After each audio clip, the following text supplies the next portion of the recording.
মার্কেটে ঘুরছে, এই অস্ত্র উদ্ধার কেন করতে পারতেছে না?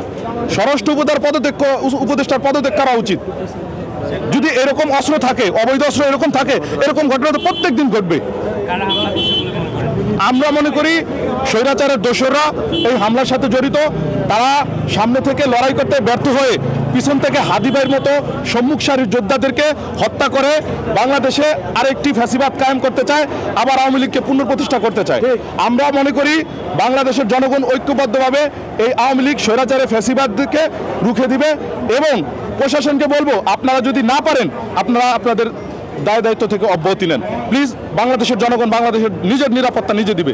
আপনারা নিরাপত্তার জন্য বসে আছেন কিন্তু নিরাপত্তা দিতে পারতেছেন না, এটা আপনাদের ব্যর্থতা। আচ্ছা, এখনো কি আইনি কোনো পদক্ষেপ নেওয়া হয়েছে?